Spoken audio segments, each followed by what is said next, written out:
self-improvement might have made you blind, and I am here to make you question yourself, which will allow you to see more clearly. Building a better life for yourself requires you to consume a lot of information. You read books, you watch YouTube videos such as this one, and you listen to podcasts. This is good.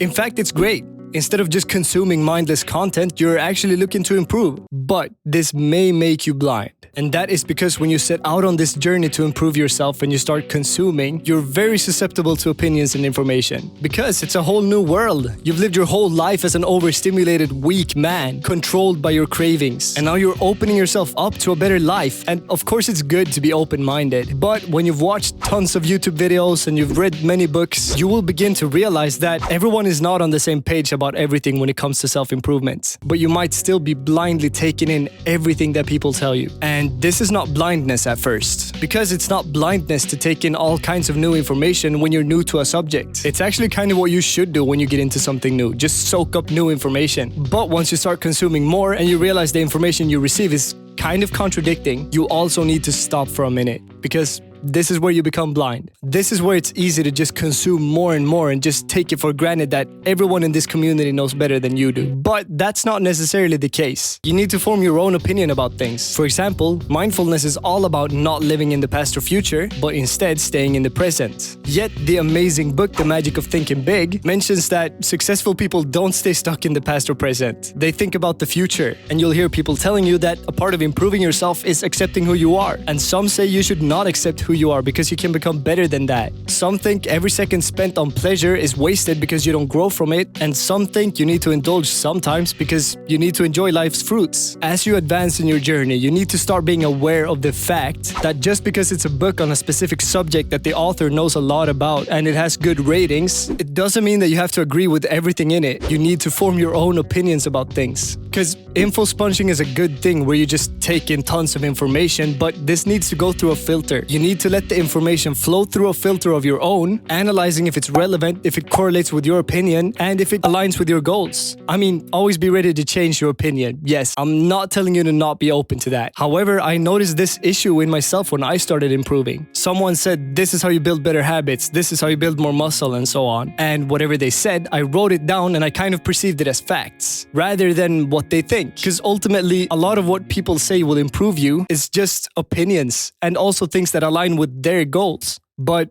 are your goals the same as theirs? If their goal is to become the most hardcore man on the planet, and yours is to build strong relationships with the people close to you, maybe you shouldn't give up all of your family time to go out and run. If their goal is to compete in bodybuilding and yours is to train optimally for martial arts, then you shouldn't listen to what they say about lifting. The one really good source in this community that I can think of that won't simply tell you what to do because it's what they think you should do is Andrew Huberman. He's very good at simply explaining the science and biochemistry behind behaviors and habits, and then following up by saying things like, so if your goal is to do this, according to the scientific literature, this would probably be the optimal thing to do. His intentions are very clear. He wants to educate. So taking in all information, as I said, can be a good approach to begin with. But you really need to start filtering and think for yourself after some time. Honestly, it's mostly YouTube that's the problem, according to me. I mean, yes, many books contradict each other as well, but YouTube is a chaotic sea of people assuming that what they have to say is important, while yelling their own opinions and also while guaranteeing that they're correct. Because look at them. They're really fit and they're successful, and of course they know everything. I honestly think that the goal is to not watch YouTube at all. Probably sounds weird coming from someone that's making YouTube videos, but I would be lying if I said it was the best thing for you to do, to continuously watch YouTube. I don't do that anymore. I think books are better. Maybe watch some self-improvement stuff on YouTube, sure, but it shouldn't be a habit or a daily thing, according to me.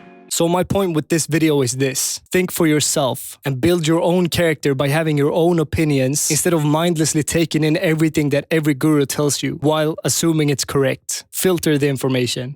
Good luck, brother, and earn your sleep. And by the way, subscribe to my channel. It really helps me out. Please and thank you.